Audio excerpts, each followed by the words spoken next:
Dengan cinta itulah baru kemudian muslim benar, yang kita sebut jujur. Karena ibadah itu kan syaratnya dan paling utama adalah ikhlas itu. Dan orang munafik kehilangan ikhlas itu, kehilangan ikhlas. Maka ya ibadah seperti tadi itu. Ada ibadah ini sifatnya pribadi. Sifatnya pribadi karena pertama ibadah itu kalau kita kaitkan dengan diri kita, maka yang pertama masalah hati dulu. Masalah hati yang kita sebut sebagai tauhid dan akidah itu. Ya, jadi itu ibadah hati dulu. Ya, bahkan karena di hati ini adalah ilmu, keyakinan dan seterusnya, maka di sini yang diprioritaskan. Ya, maka keyakinan itu akidah diolah di sini. Mulai dari rukun iman kita yang pertama Allah, lalu yang kedua akhirat, lalu kemudian misalnya malaikat, lalu kemudian kitab suci, ya, lalu kemudian para nabi, lalu kemudian qada dan qadar, itu kan semuanya di sini di hati. Ya, di hati. Baru kemudian masuk ke lisan, yaitu ucapan syahadat, ya. Baru kemudian masuk ke aktivitas ya, fisik, ya, seperti ya, sholat, puasa, zakat dan seterusnya, ya. Baru kemudian menyatu sebagai ibadah pribadi. Ya, ibadah pribadi.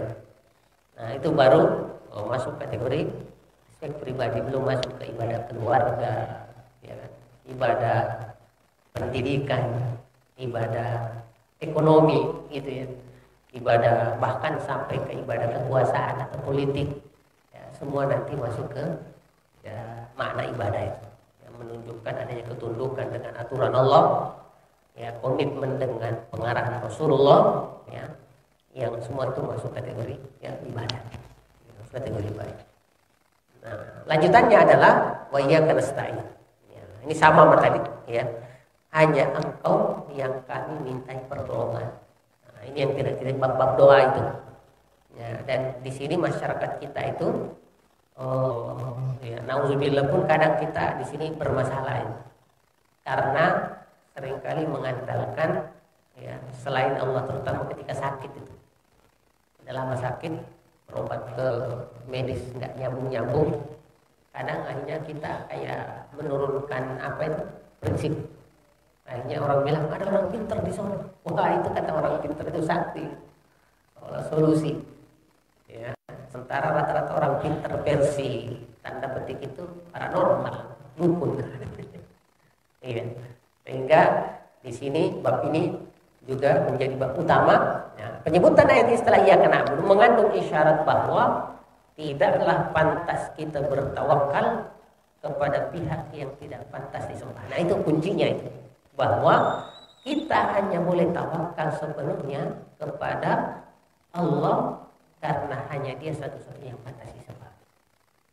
Ya, pantas disembah. Karena Allah satu-satunya zat yang harus disembah, maka hanya kepadanya lah pula satu-satunya zat yang ditempati meminta pertolongan dan tempat menyerahkan diri. Nah, ini pun kalau kita cek di Quran juga ayatnya banyak, ya, ayatnya banyak. Ya, kayak gini nih. Hud, ya. Fa'budhu, sembah. Wa tawakkal alaih, dan tawakal ini sama dengan iyyaka na'budu wa iyyaka nasta'in. Nah, cuman dia beda bahasa doang.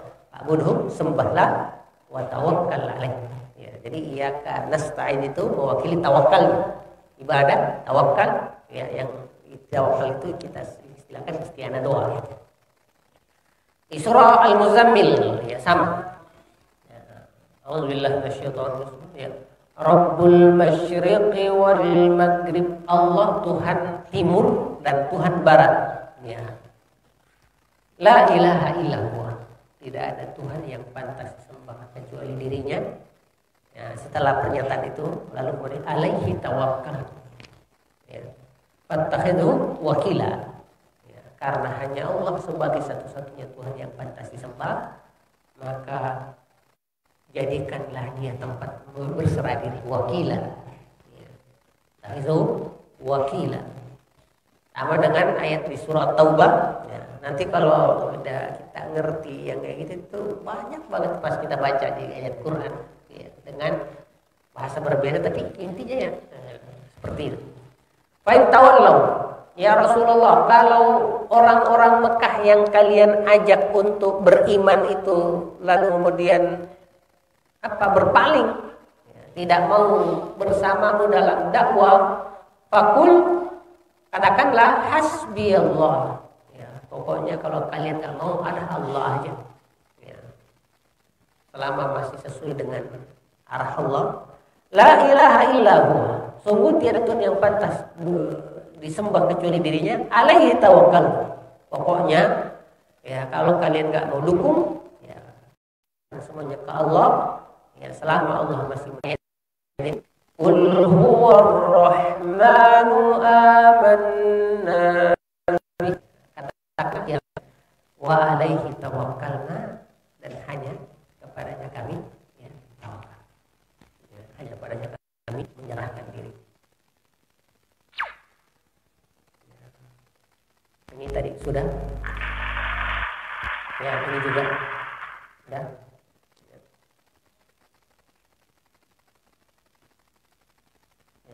Al-Fatihah merangkum 3 rukun ibadah, tadi juga udah disinggung ini. Nah, ragam ibadah tadi juga udah. Ya, ini terkait masalah. Ya, ini juga tadi sudah.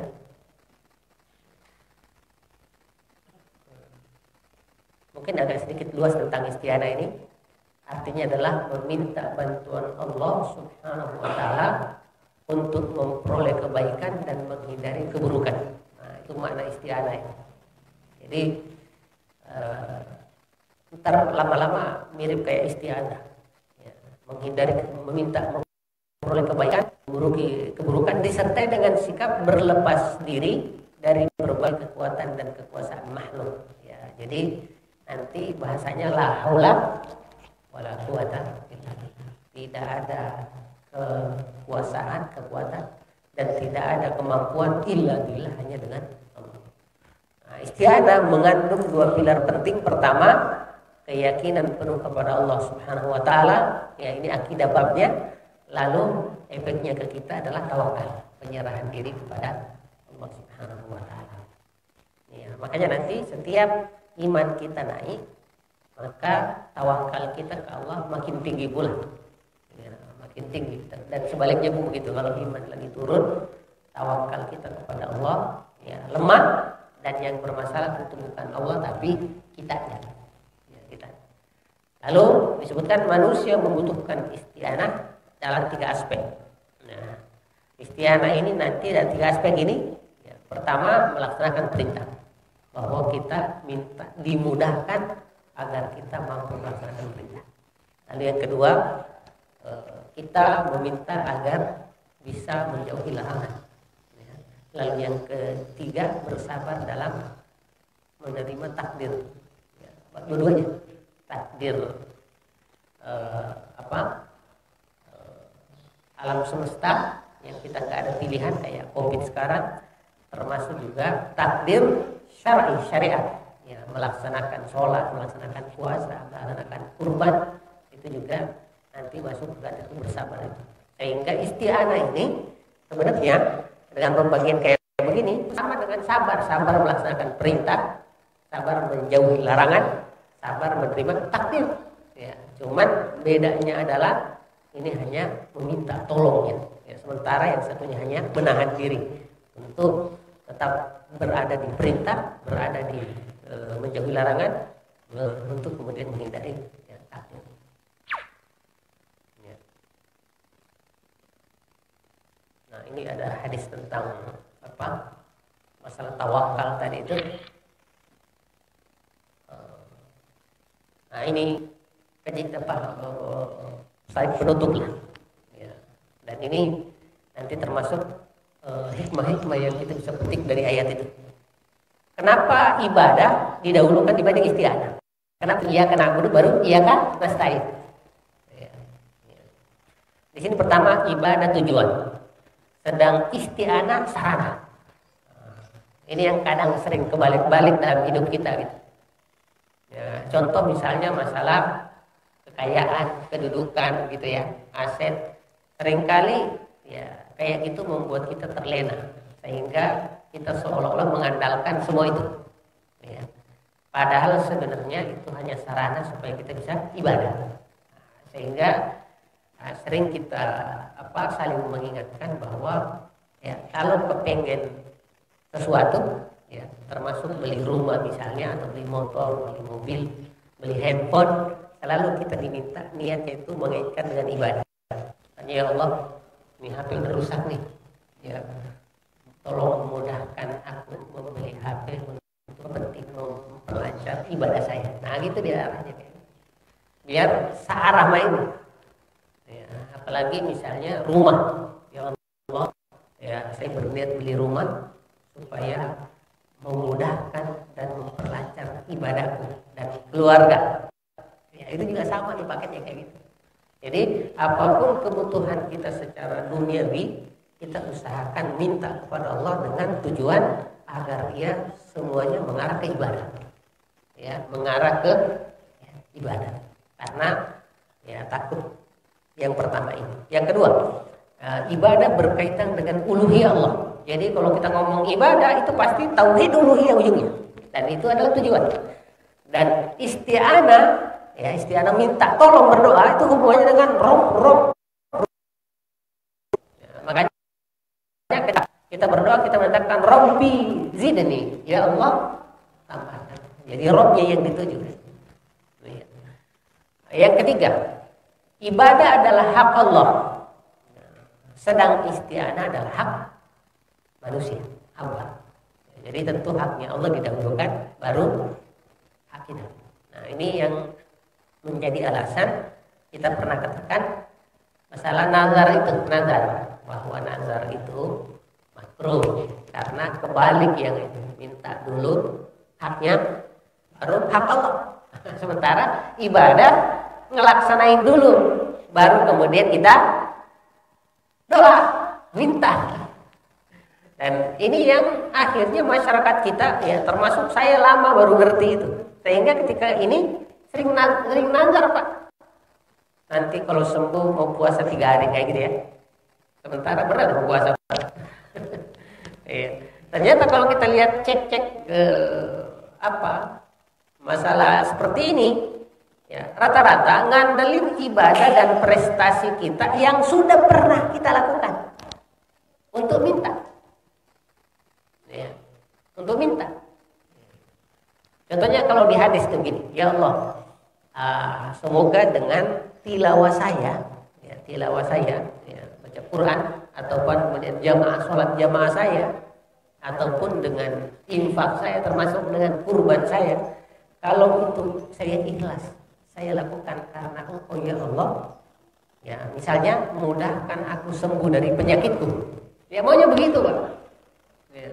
Maunya kayak itu. Jadi kita nyebutin di hadapan Allah prestasi yang insya Allah ya kita anggap ikhlas, baru kemudian minta, ya, baru kemudian minta. Ya. Salah satu yang sering kita amalkan itu, walaupun kadang kita nggak jeli melihat perbedaannya, kayak Al-Fatihah misalnya, Al-Fatihah. Ya. Kita baca dulu atau minta dulu baru Al-Fatihah? Seringnya kan ya terakhir baru Al-Fatihah. Diminta dulu. Padahal maunya ya bacaan kita dulu. Alhamdulillahirabbil alamin. Baru setelah itu kemudian kita berdoa kan? Ya, berdoa. Ya sama kayak gini. Alhamdulillahirabbil alamin. Arrahmanirrahim. Maliki yaumiddin. Baru setelah itu baru yang mana sekali. Ya, tapi kita seringnya ya, pedenya karena dari awal seperti itu, ya sehingga seringkali kita hanya kenadar, ya dibanding ke melakukan prestasi kita yang sudah terdahulu. Ya. 4. Ibadah termasuk isti'anah. Ya, sedang isti'anah belum tentu ibadah. Ya. Maksudnya gini. Orang-orang yang syirik pun tetap aja minta sama Allah, terutama kalau sudah sakit kan, nggak bisa baru taubat sama Allah. Ya. Tapi tidak berarti itu masuk ibadah karena dia melakukan sebaliknya, yang syiriknya itu. Ya. Nah, 5. Ibadah hanya untuk orang ikhlas, sedang isti'anah bisa diakses oleh orang kafir. Ya, jadi kalau hanya minta ke Allah, orang kafir pun kalau udah mentok tetap aja ke Allah. Kena musibah. Ya. Yang ke-6, ibadah adalah hak Allah, sedang isti'anah adalah kewajibannya. Ya. Ya, ini beda sama yang di atas itu. Hak Allah, isti'anah adalah kewajibannya. Nah, walaupun kadang kewajiban Allah. Yang mewajibkan siapa? Ya Allah sendiri, bukan yang kita wajibkan. Ya. Hak Allah harus didahulukan dibanding kewajibannya. Hak Allah. Ya. Kalau kita kan mana dahulukan? Kewajiban kita dulu baru hak kita. Tapi kalau Allah haknya harus didahulukan dibanding kewajibannya. Ya. Maka kita sebagai Muslim kita harus prioritaskan ibadah kita dulu, baru kemudian mintanya. Ya. Nauzubillah, nagih mulu, tapi ibadahnya nggak diurusin. Nanti jadi kebalik kayak gitu. Ya. Nah, saya pikir ini pas jam 6 lewat dikit ya. Untuk hari ini cukup. Mudah-mudahan ini jadi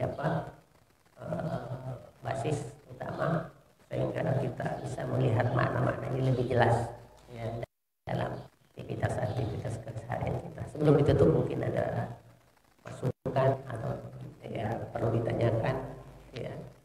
Oke, ya silakan ambil. Ya, silakan.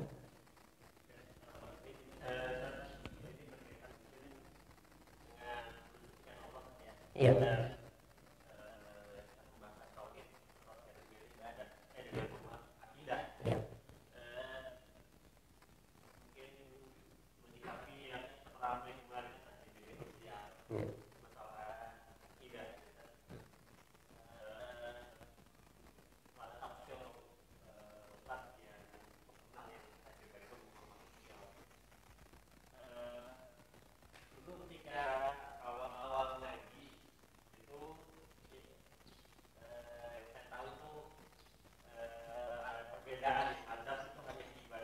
Ya, fikih.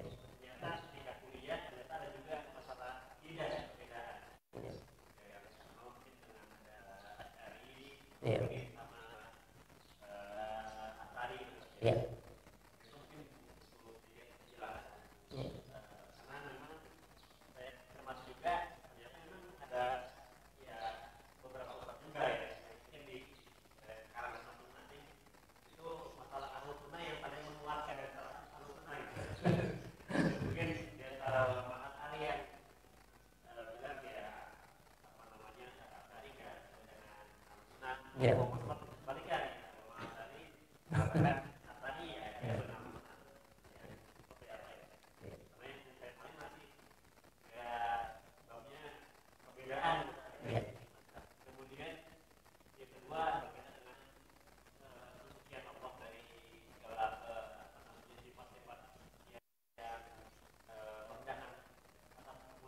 Ya.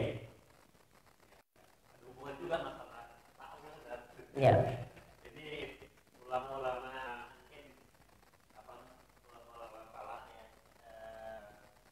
itu banyak membahas. Ya. Tapi kalau pribadi yang saat ini banyak ayat-ayat yang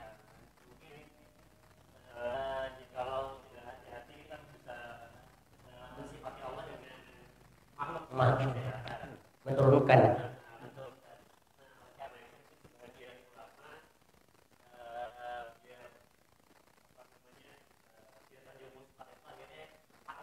Ya.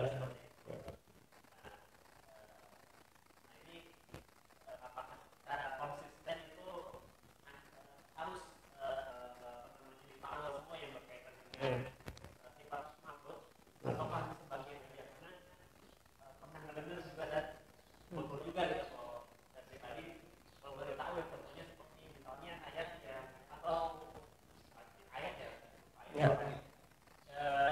Karena mereka melupakan Allah, Allah melupakan mereka. Nasallahu wa nasyiyah. Ya. Kalau kita pikir ya itu kan sebuah lupa itu kan kemana banget. Ya. Tapi itu perkataan Allah sendiri Allah. Ya. Ya, artinya kok Allah lupa? Emang Allah lupa? Oh, udah ngomong di ayat kursi, la ta'khudhuhu sinah, kagak lupa gitu ya? Jadi kalau boleh tahu kan repot juga gitu kan. Iya.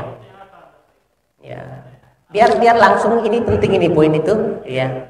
Karena kita kok Allah lupa gitu. Nah, itu sebenarnya babnya pembalasan. Ya. Kalau saya bilang saja saya melupakan engkau, bukan berarti lupa benar, cuman ya meninggalkan maksudnya. Bukan Allah lupa di situ maknanya. Walaupun pakai kata mana, tapi tetap aja ada makna kiasan yang menunjukkan bahwa ya itu jawabannya kayak gitu. Ya kalau lahiriahnya doang ya, karena nanti kayak di kamus itu kata nasya lupa, nanti kayak kita di bahasa Indonesia itu ada dua maknanya. Tapi ketika kita ngomong itu nggak mungkin makna umum, pasti makna khusus karena ada ya yang kita saling pahami bersama kayak gitu. Nah, jadi ini mungkin pertanyaan itu semua udah tadi ya. Walaupun itu pertanyaan kalau dijawab lo lama banget, karena itulah yang substansi pertengkaran tentang Ahlus Sunnah sekarang di mana-mana. Ya. Jadi gini. Itu nanti dia lari ke bab, kan kita kan ngomong tauhid itu ada 3, tauhid rububiyah, tauhid uluhiyah, tauhid asma wa sifat. Nah, tentang sifat-sifat Allah ini disinilah debatnya itu kencang banget emang. Bahkan di internal Ahlus Sunnah yang tadi disebut 3 itu ada yang umumnya ya salah di sini, ya kan? Lalu ada Asy'ariyah, ya, lalu ada Maturidiyah. Nah 3 ini yang bertengkar banget ke masalah klaim-klaim Ahlus Sunnah itu. Dan kalau kita lihat di pembahasan teologi, ya, yang dominan memang ya Asy'ariyah emang. Makanya ya namanya dominan, tentu klaim itu dominan di masyarakat. Walaupun tidak harus benar sebenarnya, maksudnya benar total 100%. Ya. Ya, saya sih hasil analisa kecil-kecilan saya, kalau orang mau bilang Ahlus Sunnah yang tidak terlalu banyak pakai takwil ya takwil itu gini, ada kontradiksi menurutnya secara akal. Kontradiksi menurutnya secara akal. Ya karena kontradiksi akhirnya harus supaya sesuai itu ditakwil lah itu. Ditakwil. Nah makin jauh orang dari memaknai Quran Sunnah secara lahiriah, maka makin banyak takwilnya. Karena makin pasti akan banyak bertentangan di Quran itu ayat-ayat itu. Ya. Nah, makanya makin jauh dari pendekatan pemahaman sahabat untuk ayat akidah itu bahaya. Ya, makanya ulama ngomong begini.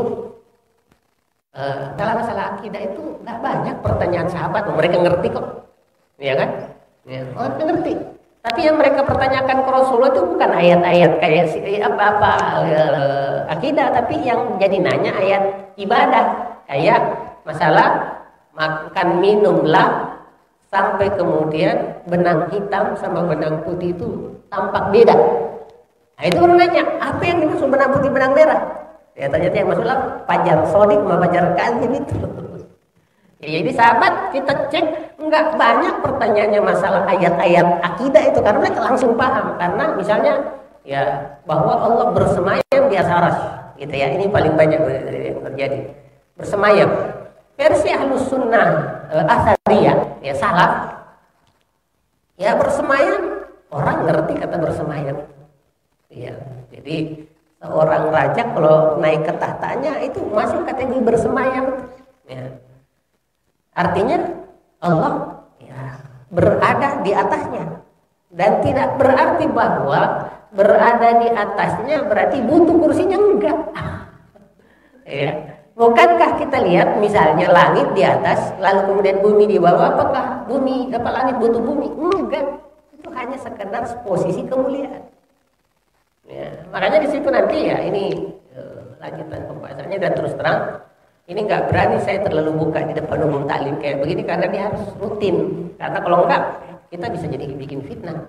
Menjawab aja begini ini bikin fitnah sebenarnya kalau bagi orang tertentu, terutama yang merasa nggak sama mazhab, waduh bisa. Ya, terus lari-lari ahli bid'ah, wahabi, ya. Teng-teng. Makanya saya nyampainya tuh nggak lebih banyak apa istilahnya klaimnya dibanding alasannya, lebih banyak penjelasannya dibanding baru ada kata klaim-klaim gitu ya gitu. Iya. Nah itu dia tadi gitu ya. Nah makanya misalnya nih kemarin kita bahas tuh tentang misalnya Ar-Rahman Ar-Rahim, mulki Allah, termasuk nanti anak belum masuk ke perdebatan itu karena itu pertama membingungkan ya, bukan kelompok ya umum bisa dilepaskan itu kecuali kalau terbatas ya. Nah, kita ambil yang makna intinya aja yang nggak diperdebatkan ya. Nah di kalangan Asy'ariyah misalnya nanti akhirnya istawa itu karena merasa kalau bersemayam kayak begitu, nah itu yang tuh bilang ada nuansa Allah butuh singgasananya, gitu ya. Atau dia macam-macam lah gitu, mengandung makna tempat arah ya. Menurut mereka Allah tidak bisa dibatasi dengan arah-arah kayak gitu. Lalu kemudian kayak akhirnya dia artikan istawa di situ, bahasa Arabnya nanti istaula dari kata wali artinya menguasai. Nah, kenapa menguasai? Karena takut kalau diartikan istawa secara lahir itu dianggap kayak makhluk. Nah, ribet gimana Allah mau jadi makhluk? Kita aja duduk emang sama gaya duduk kita masing-masing yang ada di sini. Apalagi yang duduk kambing atau embek. Ya masing-masing sesuai dirinya ya kan? Ya, dan Allah sudah menyatakan apa? Laisa kamitslihi syai', enggak ada yang serupa sama Allah. Jadi walaupun kita bilang istawa di situ dipahami apa adanya, tidak ditakwil langsung kemudian sama sama Allah, kagak. Dari mana ente bilang Allah sama sama makhluk? Enggak bakalan bisa ente yang salah ngomong. Karena Allah tetap unik. Allah udah bilang qul huwallahu ahad, Allah unik. Lalu kita mau bilang bahwa kalau begitu dari kata bersayap bisa jadi makhluk pun pakai kata-kata itu, tapi bersemayamnya Allah dan bersemayamnya raja ya beda lah, masing-masing sesuai ya, sama dengan masalah tangan. Kalau Allah udah jelas Allah bilang ada tangannya kan, khalaqtu biyadayya, saya ciptakan Adam dengan tangan saya. Mana lebih utama, menafikan itu atau mentakwil? Sementara dari Rasulullah, dari sahabat kagak ada takwil-takwil itu, kagak ada. Apa ada? Ya. Alasannya kalau kita tidak takwil itu berarti Allah punya organ tangan, gitu kan ya? Loh, tangannya nanti mirip sama makhluk. Lah, kenapa sih selalu mau dimiripin? Emang yang punya tangan kita doang misalnya nih. Ya. Apalagi yang punya tangan selain kita misalnya. Ya, anggaplah kayak apa itu ya? Monyet ya. Kan begini juga ya. Kalau kita kerabunan, pintar. Emang tangan kita sama monyet sama, walaupun sama-sama kata tangan, tapi ketika tangan orang dan tangan monyet ya pasti beda. Nah itu ya, jadi tidak berarti sama bahasa lalu otomatis total sama, ya nggak bisa, nggak bisa. Ya. Bahkan kalau kemudian Allah menggunakan istilah-istilah kata lalu nggak dipakai mama, gimana ngertinya? Ya, coba aja misalnya Allah kan bilang gua dia, laki kan? Emang Allah laki? Cuman kata manusia yang memungkinkan lebih menghargai Allah dipakai gua lebih tinggi dibanding dia perempuan. Kamu tidak berarti begitu. Jadi kalau saya lebih cenderung ke Asy'ariyah karena kita tidak capek mentakwil-takwil ya. Atas nama katanya rasional. Nah, di situ ini saya agak coba dikit-dikit ini hanya permainan kata-kata sebenarnya. Permainan kata-kata dan karena masuk unsur filsafat ya akhirnya apa seringkali akal itu dipakai. Nah, menurut saya selama sudah takwil itu sudah meruntuhkan, sudah menurunkan ya keagungan Allah itu menjadi terbatas karena alasan akal tadi itu Ya, makanya saya nggak berani terlalu banyak ikut takwil itu. Ya, takwil ada tapi jangan banyak-banyak. Ya. Karena semua aliran sesat itu masuk lewat takwil itu. Semuanya ditakwil-takwil. Ya, salah satu takwil yang masuk namanya karamithah. Ya, ini lebih jelek dari Mu'tazilah. Ya. Karamithah itu bilang ayat itu dua maknanya, ada makna lahir, ada makna batin. Nah, ini ya. Makna lahir, makna batin. Makna lahir itu Quran Sunnah itu untuk orang awam katanya. Loh, Rasulullah sama sahabat orang awam. Lalu ada makna batin nggak dipahami kecuali orang khusus katanya. Dan orang khusus itu nanti seperti kalangan ahli tasawuf. Ya. Apa konsekuensi kata-katanya? Kata-katanya konsekuensinya bilang begini. Bahwa Rasulullah itu bohong dengan menggunakan kata-kata nas demi kepentingan orang awam biar mereka. Jadi tentang surga itu hanya hayalan. Tapi hakikatnya nggak begitu. Itu hanya imajinasi. Itu jadi bahaya, man. Bahaya. Jadi bahwa surga itu hanya keadaan, tidak ada fakta-fakta kayak ada surga, ada air itu bahaya, man. Tambah ngabisin pemaknaan.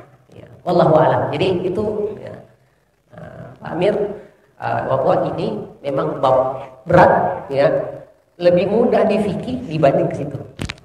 Nah, makanya kan itu udah make dalil ini harus diputar-putar terus, putarannya kenceng, bahkan putarannya bisa lompat jauh. Kalau di fikih itu lompatnya nggak jauh-jauh. Oke, kalau ini makanya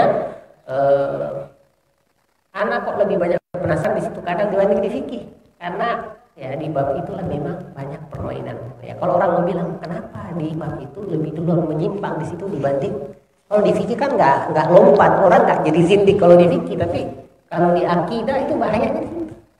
Ya, karena terkait Allah jadi sensitif. Akhirnya nauzubillah salim mengkafirkan kadang sesama manusia.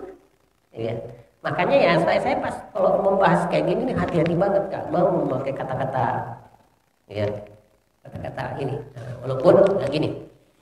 Memang tiga itu ya Asariyah, Asy'ariyah, Maturidiyah satu klaster lah.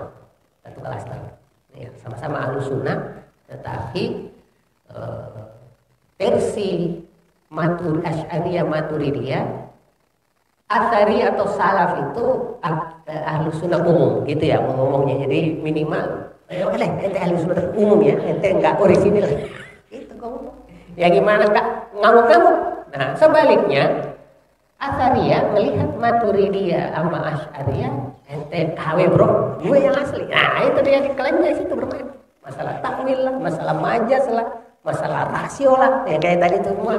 Nah, makanya kalau Mu'tazilah udah bareng-bareng tuh ngelawan, giliran ke sini berat, bertengkar di dalam. Dan pertengkarannya seperti tadi atas nama rasional. Nah, cuman saya katakan tidak selamanya rasional berarti sesuai dengan seharusnya.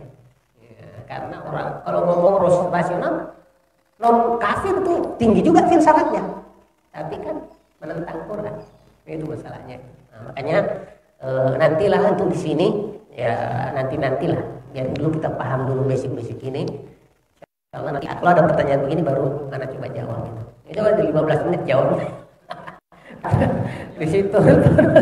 Dan teman-teman butuh ya. Terus terang.